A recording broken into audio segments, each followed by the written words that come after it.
موضوع حدیث کس کو کہتے ہیں؟ کہ آدمی گڑھ کر کے اپنی طرف سے کوئی بات گڑھ کر کے نبی کی طرف منسوب کر دے کہ نبی نے ایسا کہا ہے. آدمی اپنی طرف سے کوئی بات بنا کر کے اچھی اور میٹھی باتیں اس طرح سے جو سماج اور کے اندر رائج ہوں، معاشرے کے اندر رائج ہوں، اس طرح کی کوئی بات بنا کر کے رسول اللہ صلی اللہ علیہ وسلم کی طرف منسوب کر دے کہ رسول اللہ صلی اللہ علیہ وسلم نے ایسا کیا ہے، تو اس کو موضوع حدیث کہتے ہیں. تو موضوع حدیث کے حوالے سے تو اللہ کے نبی صلی اللہ علیہ وسلم نے پیشین گوئی کی ہے، یعنی یہ موضوع حدیثیں امت کے اندر پائی جائیں گی، یہ نبی کریم صلی اللہ علیہ وسلم کی پیشین گوئی ہے.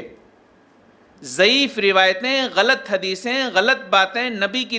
طرف منسوب کی جائیں گی، یہ اللہ کے رسول کی پیشین گوئی ہے. یہاں پر ایک نقطہ آپ ذہن میں رکھیں، اب جب نبی کی پیشین گوئی ہے کہ ضعیف اور موضوع روایتیں پائی جائیں گی، لوگ میرے نام سے غلط حدیثیں بیان کریں گے، پھر اگر ہم کہتے ہیں کہ آپ تحقیق کر لیجئے حدیث کو صحیح ہے کہ غلط ہے، تو لوگ کیوں چڑھتے ہیں؟ لوگ کیوں ایسا کہتے ہیں ضعیف روایتیں بھی حدیثیں ہیں، موضوع روایتیں بھی حدیثیں ہیں؟ کیوں ایسا کہتے ہیں؟ جب اللہ کے نبی کی پیشین گوئی ہے کہ موضوع روایتیں، ضعیف روایتیں، من گھڑت روایتیں پائی جائیں گی، آگے میری امت کے اندر اس طرح کے لوگ پیدا ہوں گے جو میری طرف غلط باتیں منسوب کریں گے، تو اس پر لوگ دھیان نہیں دیتے ہیں، بلکہ ان کی کتابوں میں جو بھی باتیں ملیں حدیث کے نام سے اس کو لینے کی کوشش لے لیتے ہیں. آئیے دیکھیے کہ پیشین گوئی کس طرح سے اللہ کے نبی صلی اللہ علیہ وسلم نے کی ہے. اللہ کے نبی علیہ الصلوۃ والسلام فرماتے ہیں کہ لا تکذبوا علیہ، لا تکذبوا علیہ فإنہ من کذب علیہ فلیلج النار، کہ مجھ پر جھوٹ مت بولو، مجھ پر جھوٹ مت بولو،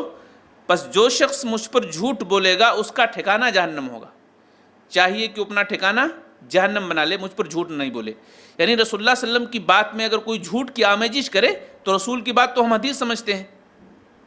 تو اس حدیث کے اندر کوئی اور آدمی اپنی بات کی ملاوٹ کر دے تو یہ موضوع حدیثیں ہوئی نا، موضوع باتیں ہوئیں، من گھڑت باتیں ہوئیں، اللہ کے رسول کی یہ پیشین ہوئی. ایک اور دیکھیں، سلمہ بن اکوع کہتے ہیں کہ سمیعت النبی صلی اللہ علیہ وسلم یقول من یقول علیہ ما لم اقل فلیتبوأ مقعدہ من النار.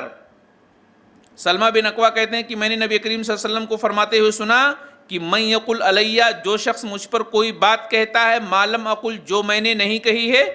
فلیتبوأ مقعدہ من النار، تو چاہیے کہ اپنا ٹھکانہ جہنم بنا لے. یہ پیشین گوئی ہے نا. اسی طریقے سے اور دیکھیے، ان مغیرہ بن شعبہ سمیعت ان کذبا علیہ لیس ککذب علی عہد من کذب علیہ متعمدا فلیتبوأ مقعدہ من النار. مغیرہ بن شعبہ کہتے ہیں کہ میں نے نبی کریم صلی اللہ علیہ وسلم کو فرماتے ہوئے سنا ہے کہ جس طرح سے تم لوگ آپس میں جھوٹ بولتے ہو نا، کسی دوسرے پر الزام لگاتے ہو، جھوٹ بولتے ہو، تو مجھ پر جھوٹ بولنا ویسا نہیں ہے. تم لوگ آپس میں جو جھوٹ بولتے ہو تو مجھ پر جھوٹ بولنا ویسا نہیں جیسا تم لوگ آپس میں بولتے ہو، بلکہ مجھ پر جھوٹ بولنا تو اتنا عظیم گناہ ہے، اتنا بڑا گناہ ہے کہ اس کا ٹھکانہ جہنم ہے. اسی طریقے سے اگر وضاحت نہیں ہو رہی ہے تو یہ حدیث سے آپ کو جو ہے آپ پر بات واضح ہو جائے گی. ابو ہریرہ کہتے ہیں رضی اللہ تعالیٰ عنہ، کہتے ہیں کہ رسول اللہ صلی اللہ علیہ وسلم نے فرمایا یکون فی آخر الزمان، آخری زمانے میں کچھ لوگ آئیں گے، میرے بعد کچھ لوگ پیدا ہوں گے، میرے بعد کچھ لوگ پیدا ہوں گے، دجالون کذابون، جو دجل، مکر اور فریب کریں گے، جھوٹ بات بولیں گے. یاتونکم من الاحادیث بما لم تسمعوا، تمہارے سامنے کچھ ایسی حدیثیں پیش کریں گے جو تم نے کبھی سنا ہی نہیں ہے، تمہارے سامنے ایسی حدیثیں بیان کریں گے جو تم نے کبھی سماعت نہیں کیا ہے، کبھی سنا نہیں ہے،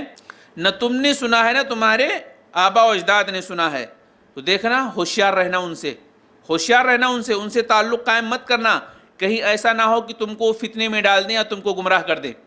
تو اس حدیث سے تو بالکل واضح ہو جا رہی ہے کہ ایک زمانہ آئے گا نبی کریم صلی اللہ علیہ وسلم کے بعد کہ کچھ لوگ جھوٹے پیدا ہوں گے جو حدیثیں گڑھ کر کے بیان کریں گے، جو حدیثیں گڑھ کر کے بیان کریں گے، میری طرف غلط باتیں منسوب کر کے بیان کریں گے. ان سے ہوشیار رہنا، اللہ کے نبی صلی اللہ علیہ وسلم نے بیان کیا ہے. تو میرے بھائیوں، ان احادیث سے یہ بات معلوم ہوتی ہے کہ اگر کبھی آپ کو ایسا لگے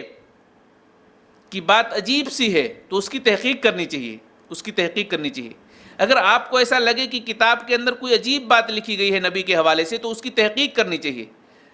اللہ کے رسول صلی اللہ علیہ وسلم کی خود پیشین گوئی ہے کہ موضوع روایتیں لوگ بنا کر کے پیش کریں گے، من گھڑت روایتیں بنا کر کے پیش کریں گے. تو یہ ضعیف اور موضوع روایتوں کا جو مسئلہ ہے دنیا کے اندر، اللہ کے فضل و کرم اور اس کی توفیق سے صرف کتاب و سنت کے ماننے والے ہی اس میں لگے ہوئے ہیں. کیا غلط ہے کیا صحیح ہے، جو لوگ قرآن و حدیث کو مانتے ہیں وہی لوگ اس حوالے سے کوششیں کرتے ہیں، اور ان کی کوششیں پوری دنیا کے کونے کونے میں پائی جا رہی ہیں. وگرنہ عام طور پر ان کے علاوہ دوسرے مسلمان وہ تو کہیں بھی حدیث دیکھتے ہیں، کسی بھی کتاب میں حدیث دیکھتے ہیں، نبی کی طرف منسوب ہے حدیث ہے نا، غلط حدیث بھی حدیث ہے، بوڑھی ماں بھی ماں ہوتی ہے ایسا کہتے ہیں. اگر کسی کی ماں بوڑھی ہو گئی تو ظاہر بات ہے وہ ماں ہی رہے گی، اس کا تو قدر و منزلت اور بڑھ جائے گا ایسا بولتے ہیں. تو اگر ضعیف حدیث، ضعیف کے معنی بوڑھا، تو اگر ضعیف حدیث ہو جائے تو اس کی قدر و منزلت تو اور بڑھ جاتی ہے. اس طرح کی شوشے ڈال کر کے اور امت کو غلط ملت چیزوں میں ڈالتے ہیں،